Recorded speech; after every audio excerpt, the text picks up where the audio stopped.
Assalamualaikum warahmatullahi wabarakatuh. Bismillahirrahmanirrahim. Ashhadu an la ilaha illallah wa ashhadu anna Muhammadar Rasulullah. Allahumma salli ala Sayyidina Muhammad wa ala ali Sayyidina Muhammad.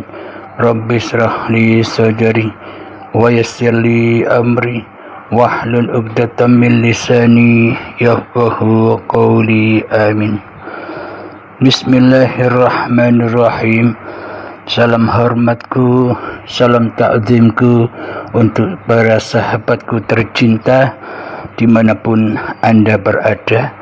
Semoga kita semua senantiasa diberi kemudahan di dalam menapaki kehidupan ini, baik rezeki, baik umur, semua diberi keberkahan oleh Allah Subhanahu wa ta'ala. Kajian saat ini tentang halal dan haram. Silakan disimak. Terima kasih. Assalamualaikum Pak Ustaz. Mau bertanya sekali lagi. Ya, sebagaimana yang diterangkan oleh Pak Ustaz bahawa sesungguhnya yang ada di alam nyata ini hanyalah hayatullah, yaitu Allah yang maha hidup. Bagaimana dengan dalam jasad seseorang itu, di dalam jasad pada hayat yang hidup itu, umpamanya jasad ibu bapa kita, anak kita, adakah hayatullah itu cuma satu, atau hayatullah kepada ibu, hayatullah kepada ayah, hayatullah kepada anak?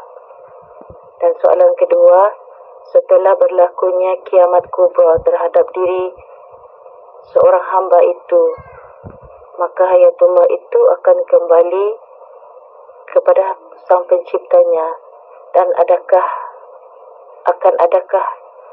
pertemuan semula di antara hamba-hamba ini? Mohon penjelasan.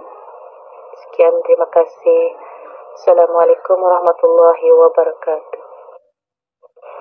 Waalaikumsalam warahmatullahi wabarakatuh. Bismillahirrahmanirrahim. Katakanlah wahai Muhammad kepada seluruh manusia, huwa, dialah hidup, Allahu, yang bernama Allah, Ahad, itu Esa, satu. Qul huwallahu ahad. Katakanlah wahai Muhammad kepada seluruh manusia bahwa dialah hidup yang bernama Allah itu satu, Ahad, Esa. Jadi la hayatan illallah, tiada hidup kecuali Allah. Bismillahirrahmanirrahim. Allahu la ilaha illa huwal hayyul qayyum. Allah, tiada ilah, tiada Tuhan yang disembah kecuali dialah hidup yang kekal lagi terus menerus. Jadi yang disebut-sebut nama Allah itu adalah hidup yang selama ini kita akui sebagai hidup manusia kita. Itulah Allah. Karena selama ini kita menyangka bahwa hidup ini hidupnya manusia. Kita selama ini menyangka ada hidup kecil dan ada hidup besar. Ada hidup anakan dan ada hidup indukan. Seperti itu prasangka kita selama ini. Seolah-olah ada siswa dan mahasiswa. Maka dari itu Allah itu Ahad, Esa, hidup, tiada hidup kecuali hidupnya Allah itu sendiri.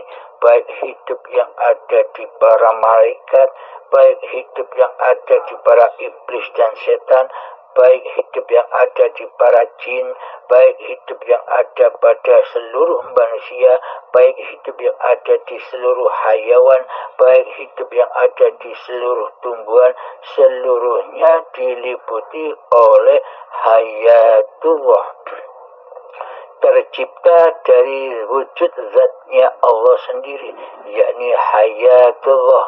Tanpa adanya hidup, maka tak akan terciptalah alam semesta ini.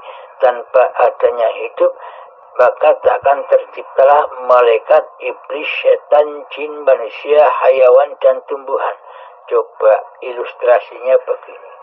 Coba seumpama kita tidak dihidupi oleh Allah selama ini, apakah kita tahu sesebutan malaikat, setan, iblis, hayawan, tumbuhan, manusia, dan sebagainya?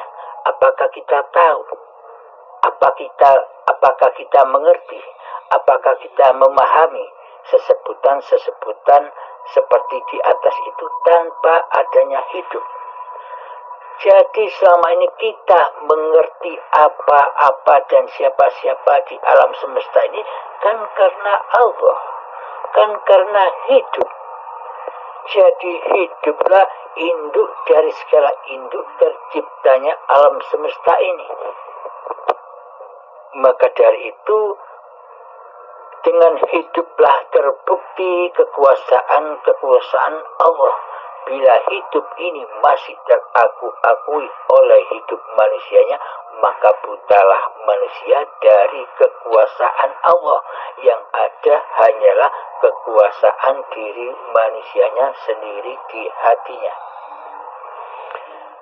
Terus pertanyaan lagi, apakah kita bisa bertemu dengan keluarga-keluarga kita lagi besok setelah mati?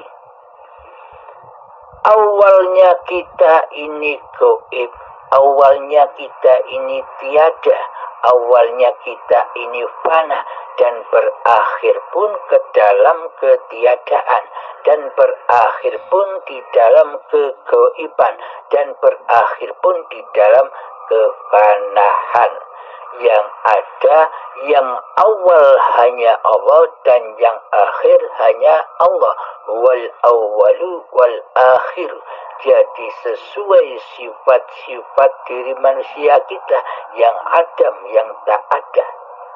Jadi pada intinya di dunia ini seluruhnya adalah panggung sandiwaranya Allah sendiri, panggung sandiwaranya hayatullah, yang mendalangi, yang menguasai, yang mensutradarai panggung sandiwara ini adalah kehidupan ini.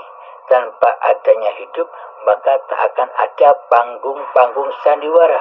Sedang sesebutan ayahku, orang tuaku, anakku, saudara-saudaraku, itu hanya sesebutan, itu hanya lakon cerita manusia yang dilakonkan, yang diceritakan oleh hidup itu sendiri. Ketika kita tidur, contoh ilustrasinya begini, logikanya begini. Ketika kita tidur, apakah Anda ingat orang tua Anda? Apakah Anda ingat anak istri Anda? Apakah Anda ingat harta Anda di dalam Anda tidur? Kan tidak ingat apa-apa. Mati itu adalah saudaranya tidur. Tidur juga saudaranya mati. Jadi mati itu sama dengan tidur. Jadi tidak tahu apa-apa, tak berkuasa untuk apa-apa. Inilah yang dimaksud jawaban dari pertanyaan Bunda. Jadi di alam dunia ini semua itu hanya lakon-lakon dan cerita Allah sendiri. Ketika wayang sudah dikumpulkan kembali di padang mahsyar, yakni di alam tikal bakal kejadian manusianya di tanah, maka sudah tidak ada apa-apa lagi. Yang ada hanya Allah, seperti halnya dulu sebelum kita dilahirkan ke dunia ini. Ada apa sebelum kita dilahirkan ke dunia ini? Kan yang ada hanya ketiadaan, kegaiban, kefanahan. nanti pun kembali sama seperti itu. Alhamdulillahirabbil alamin, semoga bisa dipahami untuk kita semua. Akhir kalam, assalamualaikum warahmatullahi wabarakatuh. Assalamualaikum yang mulia guru. Saya Pak Hamdani dari Medan. Ingin bertanya kepada yang mulia guru, bahwasanya apakah untuk mencapai ma'rifah kepada Allah Subhanahu wa taala, makanan akan menentukan. Tentunya makanan yang halal. Saya melihat di agama Budi Suci, untuk mencapai kesucian mereka tidak memakan yang bernyawa. Itu yang pertama. Apakah makanan itu menentukan juga supaya pikirannya tidak melayang ke sana kemari. Kemudian yang kedua, guru, apakah yang dimaksud dengan zikir yang tak berhuruf dan tak bersuara? Demikian yang mulia guru, terima kasih. Pertanyaan saya. Assalamualaikum warahmatullahi wabarakatuh. Alhamdulillahirabbil alamin. Jadi untuk menuju kemakrifatan Allah, maka tidak ada sangkut pautnya dengan laku-lakunya dohir, dengan laku-lakunya badan, dengan peraturan-peraturan badan seperti yang Anda terangkan di atas. Jadi makanan yang wajib dikonsumsi oleh pejalan salik mencari ridha Allah harus dari makanan-makanan yang suci, makanan-makanan yang halal. Jangan makan dengan makanan yang najis dan haram. Mari kita jelaskan apa sih makanan yang halal dan haram ini. Tentunya di babakan hakikat ma'rifat itu sudah tidak sudah rananya hati. Jadi hati yang berperan di dalamnya. Jadi yang dimaksud makanan yang haram di sisi Allah itu ketika kita makan apapun, minum apapun seperti kebiasaan kita setiap hari, di dalamnya kita lalai dari Allah, yakni hati kita masih wujud diri manusianya yang merasa makan, wujud diri manusianya yang merasa minum. Itulah makanan dan minuman yang haram. Karena yang menjadi Tuhan di dalam hati ini masih manusianya. Allahnya gaib, Allahnya tiada. Jadi apapun makanan yang dimakan dan apapun minuman yang diminum, ketika hati masih wujud diri manusianya lah yang berkuasa untuk makan, diri manusianya lah yang berkuasa untuk minum. Semua itu adalah makanan dan minuman yang haram. Karena di dalamnya hati mensekutukan Allah dengan diri kita. Hati mensekutukan Allah dengan makanan dan minuman yang kita makan dan yang kita minum. Itulah yang dimaksud makanan yang haram di sisi Allah. Meskipun kelihatannya di sisi manusia itu halal. Karena manusia itu kan hanya memandang dohir, hanya memandang syariat, hanya memandang badaniah manusia. Karena yang dipertuhankan di dalam hati manusia itu adalah manusia itu sendiri. Tentunya yang dipandang hanyalah makhluk di dalamnya. Terus makanan yang halal, makanan yang suci itu apa? Di sisi Allah, makanan yang halal dan makanan yang suci itu adalah ketika makan dan ketika minum hati sudah nyata wujud Allah, yakni hidup ini Allah yang mengadakan keadaan makan dan minum ini, yang menyediakan makan dan minum ini, yang menyuapi makanan dan minum ini. Semuanya di dalam kekuasaan dan kehendak Allah lah yang mengadakan makan dan minum ini. Inilah yang dimaksud makanan yang halal. Inilah yang dimaksud makanan yang suci, bersih. Karena hati selalu bertakwa kepada Allah. Hati selalu tunung kepada Allah. Karena hati selalu bertajalli kepada Allah. Karena hati selalu mi'raj kepada Allah.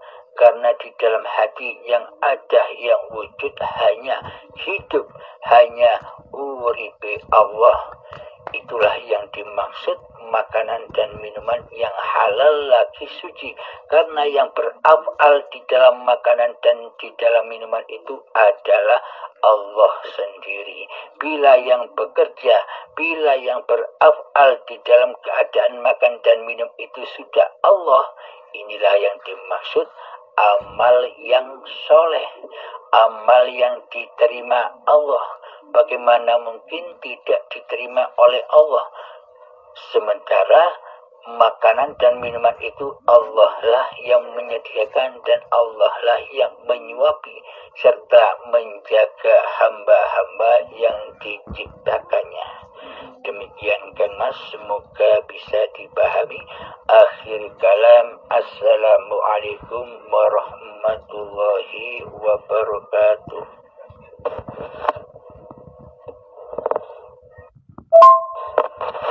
Alhamdulillahirabbil alamin. Pertanyaan yang kedua,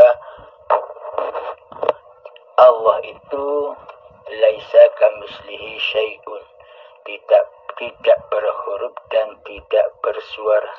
Apa maksudnya? Ketika kita mengheningkan cipta-cipta diri manusia kita, ketika kita memalamkan kewujudan diri manusia kita, ketika kita menggelapkan kehidupan manusia kita, kita persembahkan kembali kepada hidup ini Allah. Disitulah tak ada huruf, tak ada suara, yang ada hanya keheningan, yang ada hanya kekosongan. Jadi dari yang itulah tercipta huruf dan suara. Allah tidak berhuruf dan tidak bersuara, tetapi Allah lah pencipta huruf dan suara itu. Dan huruf dan suara itu tanda bukti bahwa Allah itu wujud, bahwa Allah itu nyata adanya. Contoh, tanda bukti nyatanya Allah itu adalah badan-badan yang selama ini kita akui sebagai badan milik kita ini. Allah bisa menciptakan apa-apa dan siapa-siapa. Contoh lagi, akal pikiran. Akal pikiran itu kan tak berbentuk, tak bersuara, tak berhuruf, akan tetapi bisa menciptakan ide-ide. Contoh, tanpa akal pikir yang tidak seperti, yang tidak bersuara dan tidak berhuruf itu serta laisa kamislihi syai'un itu, akal pikir bisa menciptakan gedung-gedung pencakar langit karena ide-idenya, bisa menciptakan pesawat karena ide-idenya, bisa menciptakan apapun karena ide-idenya. Jadi terciptanya gedung pencakar langit, jadi terciptanya pesawat-pesawat dan apapun yang tercipta di dunia ini karena adanya akal pikir yang tidak seperti apa-apa, yang tidak bersuara dan tidak berhuruf. Inilah bukti bahwa Allah itu nyata adanya. Jadi yang nyata adanya, jadi yang wujud adanya bukan ciptaannya, bukan gedung pencakar langitnya, bukan pesawatnya. Jadi yang nyata dan yang wujud adalah akal fikir atau Allah itu sendiri. Karena kita selalu menyaksikan apa-apa yang diciptakan oleh Allah hingga kita buta akan penciptanya. Yang kita saksikan, yang kita lihat hanyalah ciptaannya daripada yang menciptakannya. Sama halnya ketika kita memandang diri kita. Selama ini kita hanya memandang dohir-dohir diri kita sendiri. Kita luput memandang kepada hidup yang menciptakan gerakan-gerakan dohir ini. Selama ini kita buta akan Allah. Inilah yang dimaksud tak berhuruf dan tak bersuara. Semoga kita bisa memahami di dalam tafakur kita. Insya Allah kita semua dibimbing oleh Allah di dalam tafakur dan berzuhud di dalamnya. Akhirul kalam. Assalamualaikum warahmatullahi wabarakatuh. Bismillahirrahmanirrahim. Alhamdulillah yang mulia guru, jawabannya yang telah disampaikan mudah-mudahan saya paham apa yang diterangkan. Terima kasih banyak. Wassalamualaikum warahmatullahi wabarakatuh. Assalamualaikum Kang. Saya ingin bertanya tentang kehendak. Menurut saya kehendak lepas daripada niat. Mungkin saja saya salah, tapi kalau benar, bagaimana saya bisa memisahkan kehendak saya, niat saya, lalu saya harus hilangkan menjadi kehendak Allah. Tolong beri saya penjelasan, Kang. Sekian, terima kasih. Wassalamualaikum warahmatullahi wabarakatuh.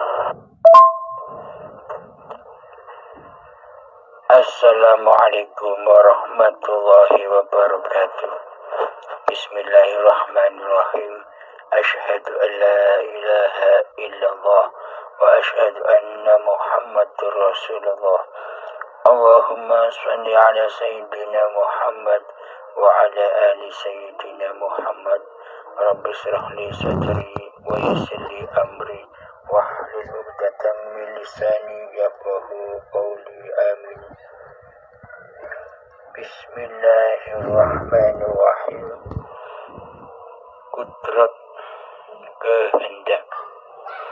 Bagaimana caranya membedakan kehendaknya manusia dengan kehendaknya Allah?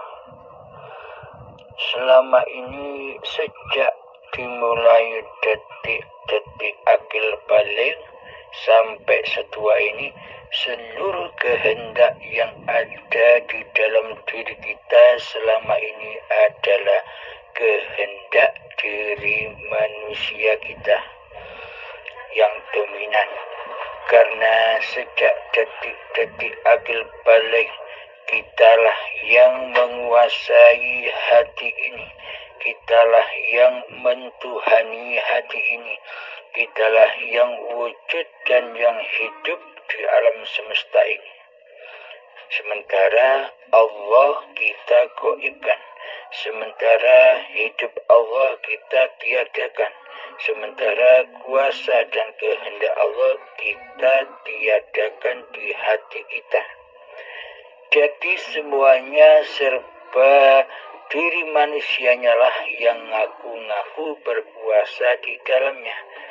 Walhasil praktek hati, apapun yang dikerjakan dan apapun sholat atau ibadah yang dikerjakan, seluruhnya jatuh ke alam yang fana, jatuh ke alam dunia, jatuh ke alam kehancuran, yakni linapsi.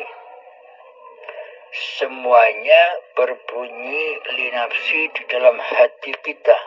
Meskipun kita di dalamnya kita bilangnya lillahi ta'ala, akan tetapi hati kita selalu tersesat ke dalam alam linapsi.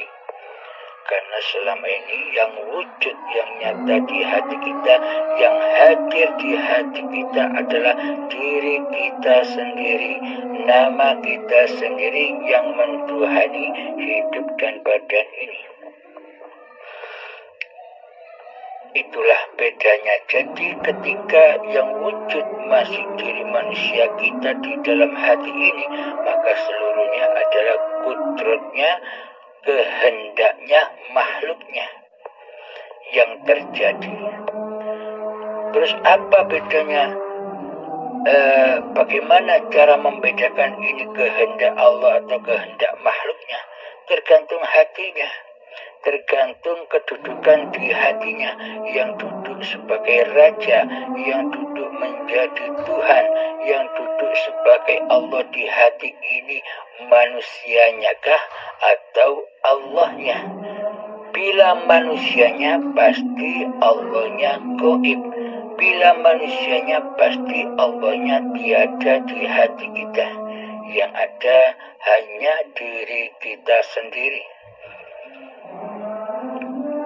Bila Allahnya nyata di hati kita bahwa yang wujud, yang hidup, yang kuasa, yang berkehendak hanyalah Allah, hanyalah hayatullah, tentunya seluruh kekuasaan, seluruh kerajaan pasti sudah diambil alih oleh Allah, oleh hayatullah. Ditandai sudah gaibnya kemanusiaan kita di hati kita, sudah lenyapnya nama kita di hati kita. Jadi bila manusia sudah mencapai harkat martabat diri manusianya, yakni ketiadaan, yakni kegaiban, yakni kematian, maka yang ada hanya hidup ini Allah. Otomatis bila di dalam hati ini sudah nyata dan menyatakan bahwa hidup ini Allah, maka seluruh yang terjadi, seluruh kehendak kuasa yang ada di dalamnya pasti terkuasai oleh Zatullah. Allah lah yang beraf'al di dalamnya. Tentunya semuanya sudah kembali ke alam lillahi ta'ala. Tentunya sudah kembali ke alam akhirat. Tentunya sudah kembali ke alam baqa, alam yang kekal. Karena Allah lah pelaku di dalamnya. Karena Allah lah penguasa yang beraf'al atas badan-badan ini. Begitulah cara membedakan mana sih af'alnya manusia, mana sih af'alnya Allah, mana sih kehendak manusia, mana sih kehendak Allah, mana sih kuasa manusia, mana sih kuasa Allah. Tinggal cerminnya hati, dicek di dalam hati kita yang nyata, yang wujud itu siapa? Diri manusia kita kah? Atau sudah Allah yang wujud, yang nyata, yang hidup di hati ini, yang meliputi luar dan dalam tubuh kita ini. Disitulah cara membedakannya. Semoga bisa dipahami. Akhir kalam, assalamualaikum warahmatullahi wabarakatuh.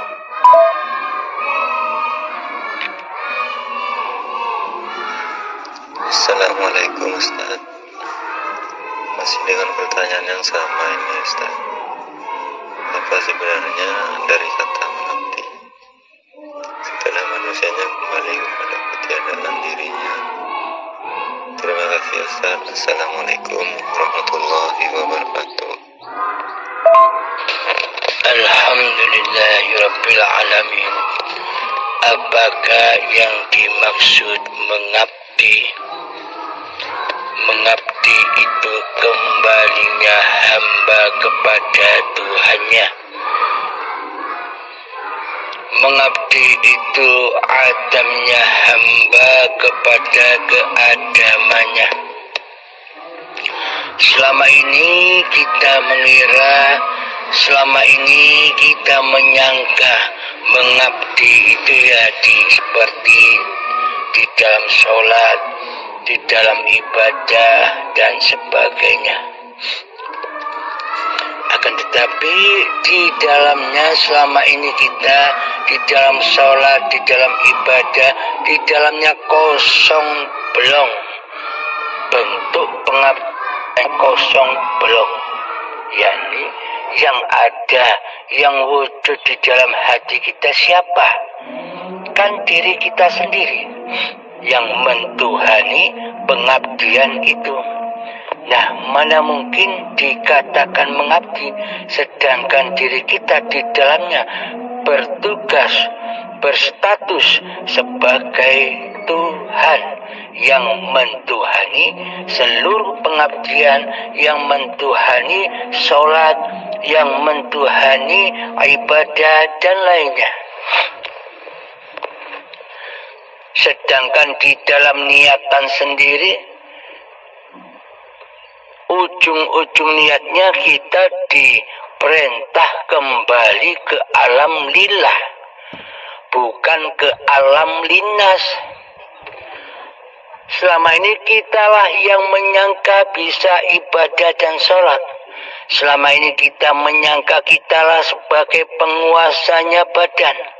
Selama ini kitalah sebagai penguasa tindak lakunya apa saja yang dikerjakan badan.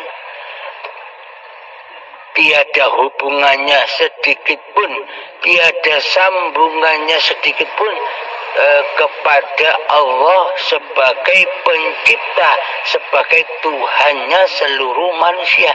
Tak ada sambungannya sedikit pun, terputus. Karena manusia masih merasa dirinya yang hidup, sedang Allah dimatikannya di hatinya. Bila Allah hidup di hatinya, mana mungkin dirinya manusianya hidup. Bila Allahnya hidup.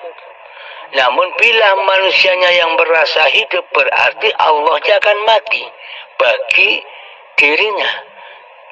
Berarti kan Allahnya tidak kuasa bagi dirinya. Berarti Allahnya kan tidak punya kekuatan apa-apa bagi dirinya. Yang ada hanyalah kewujudan diri manusianya. Yang ada hanyalah kehidupan diri manusianya. Yang ada hanyalah kekuatan dan kekuasaan diri manusianya yang meliputi hatinya. Maka hablum minallahnya belum tersambung. Belum tersambung. Maksud Allah dan Rasulullah diperintahkan manusia di awal-awal niatan ibadahnya dengan lillahi ta'ala supaya hatinya nyambung kepada Tuhannya, supaya hatinya mengabdi dan mempersembahkan kembali kepada Tuhannya. Bagaimana caranya kembali? Bagaimana caranya menggapai alam lillahi ta'ala?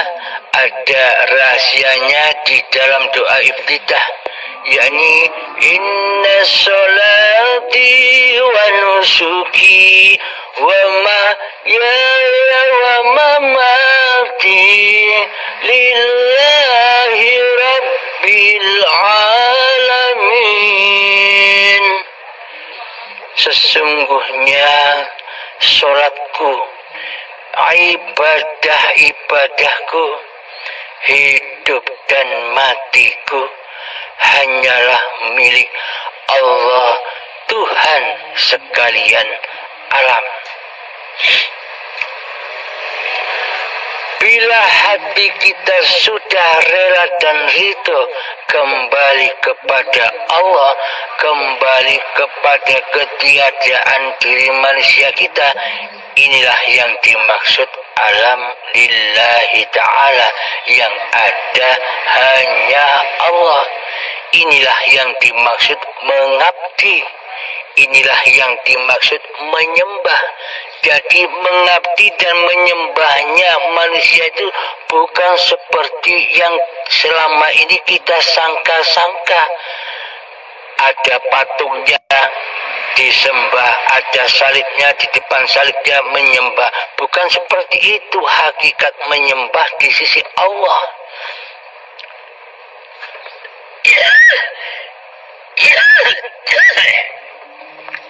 Selama ini kan yang kita tahu makhluk nyembah makhluk.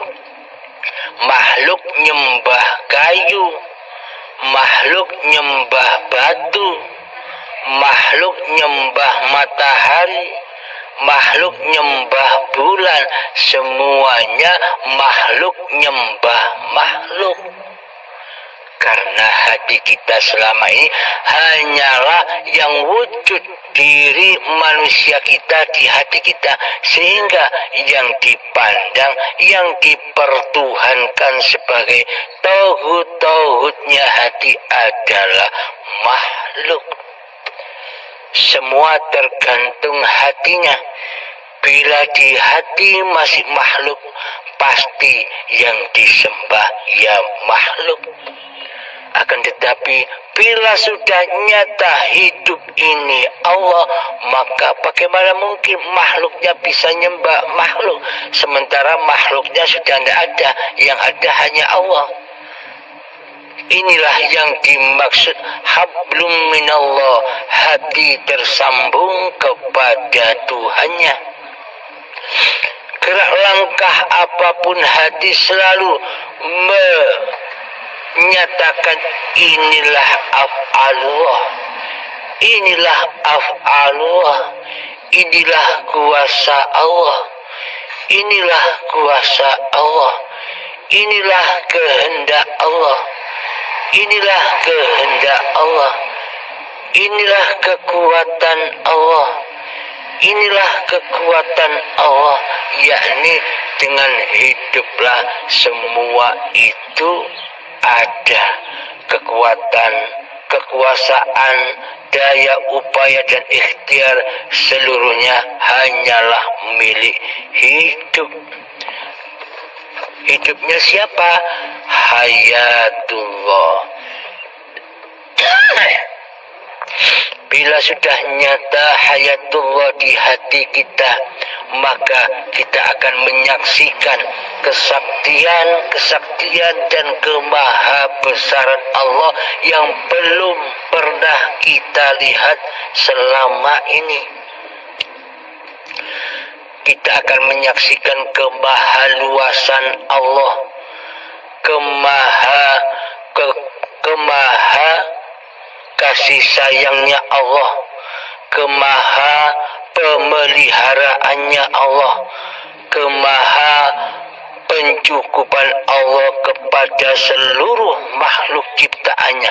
Kita akan menyaksikan itu semua ketika hati sudah kembali ke alam lillahi ta'ala. Maksudnya hambanya kembali ke asalnya, ke alam ketiadaannya, yang ada, yang hadir, yang wujud, yang nyata di dunia ini hanyalah Allah.